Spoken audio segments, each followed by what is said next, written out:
या मालिकेच्या आजच्या भागात आपण पाहणार आहोत, इरा नाटक करत अधिपतीला असं सांगत असते की ताईला तुमच्यासोबत लग्न करून पश्चाताप झाला आहे.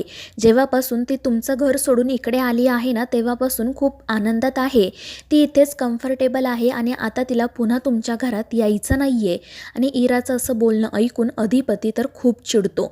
तो म्हणत असतो की मास्तरीनबाई असं काही बोलतील यावर माझा विश्वास नाही.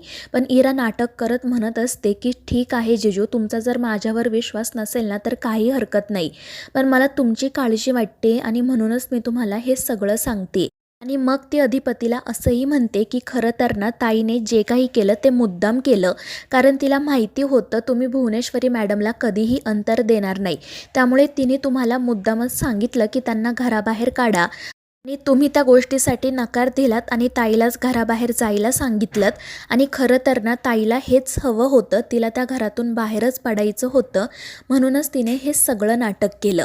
तर दुसरीकडे अक्षराचे बाबा दुर्गीपुढे हात जोडून म्हणत असतात की तुम्ही माझ्या मुलीबद्दल असं नका बोलू. ती एक स्त्री आहे आणि एका स्त्रीबद्दल असं बोलताना तुम्हाला काहीच कसं वाटत नाही. मात्र दुर्गी म्हणत असते की काय रे म्हातारड्या, तू का हात जोडतोय? तुझी ही लेक लय गुणाची आहे का? ही आमच्या घरात आलेली ब्याद आहे. आणि तिचं असं बोलणं ऐकून अक्षराला आणि तिच्या बाबांना खूप वाईट वाटतं. तर भुवनेश्वरीसुद्धा दुर्गीला थांबवण्याचा अजिबात प्रयत्न करत नाही. उलट ती हसतच हा सगळा तमाशा बघत असते. तर दुर्गी म्हणत असते की तुमच्यासारख्या गरीब आणि भिकारड्या लोकांचं हेच काम असतं. तुमच्या मुली एखाद्या श्रीमंत मुलाला नादाला लावतात आणि मग लग्न करून श्रीमंताच्या घरात येतात. ते ऐकून अक्षरा तर खूप चिडते आणि दुर्गीला गप्प राहायला सांगते. पण दुर्गी काही गप्प बसत नाही. अक्षराबद्दल वाटेल ते बोलत असते आणि मग ती अक्षराला असंही सांगते की अधिपतींना तुझी अजिबात गरज नाहीये. काल तर ते एका त्यांच्या मैत्रिणीला घेऊन रंकाळ्याला फिरायला गेले होते आणि त्यांनी तिला घरीसुद्धा आणलं होतं. आता मला असं वाटतंय की ते नक्की तिच्याशी लग्न करतील.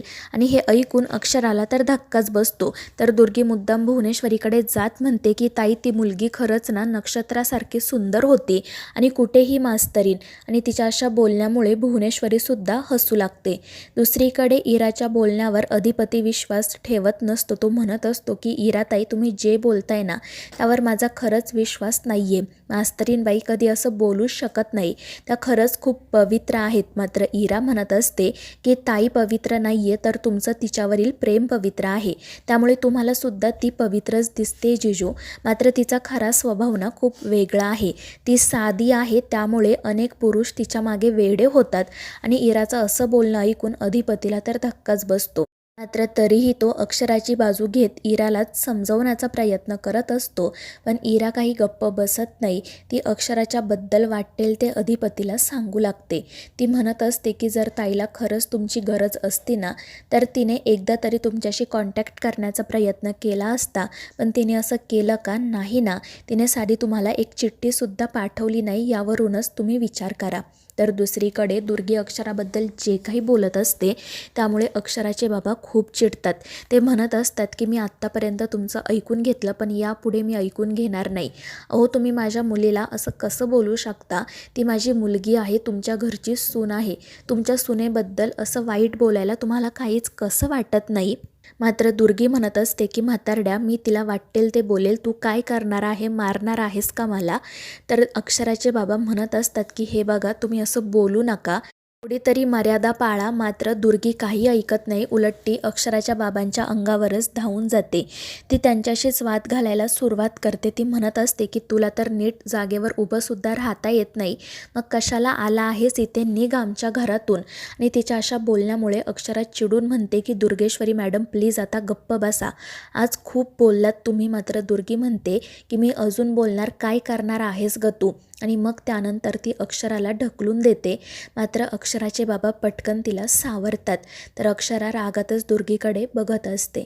दुसरीकडे इरा अधिपतीला असं सांगत असते की जेव्हापासून तो मदन इकडे आला आहे ना तेव्हापासून ताई खूपच खुश आहे.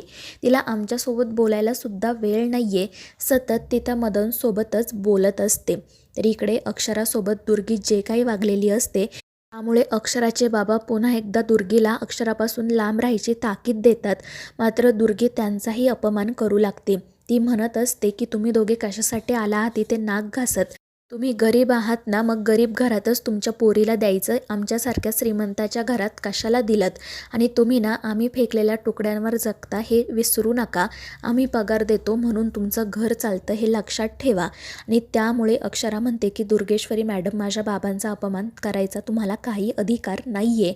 मात्र दुर्गी तरीही गप्प बसत नाही. अक्षराबद्दल आणि तिच्या बाबांबद्दल अपशब्द वापरते आणि त्यामुळे अक्षरा तर रडू लागते. दुसरीकडे अधिपती विश्वास ठेवत नसल्यामुळे मग इरा त्याला असं सांगते की मी तुम्हाला ना त्या मदनचे आणि ताईचे पत्रच दाखवते, म्हणजे तुम्हाला कळेल की त्यांचं नातं नेमकं कसं होतं ते. आणि ती पत्र आणायला खोलीत जाते. त्यामुळे अधिपती काळजीत पडतो. तर इकडे अक्षरा बाबांना शांत करत म्हणत असते की तुम्ही शांत बसा, मध्ये काही बोलू नका. यांना कसं उत्तर द्यायचं ना ते मी बघते. मात्र घडलेल्या सगळ्या प्रकारामुळे अक्षराचे बाबा खूप चिडलेले असतात. ते म्हणत असतात की अक्षू, तू कशी राहणार आहे सगळ्या लोकांसोबत? या लोकांना कसं बोलायचं हे सुद्धा माहीत नाही. शिक्षण तर नाहीच आहेत, पण संस्कारसुद्धा नाही आहेत. अगं, यांच्यापेक्षा ना तर जनावरं बरी. आणि ते ऐकून दुर्गी म्हणते, हो का?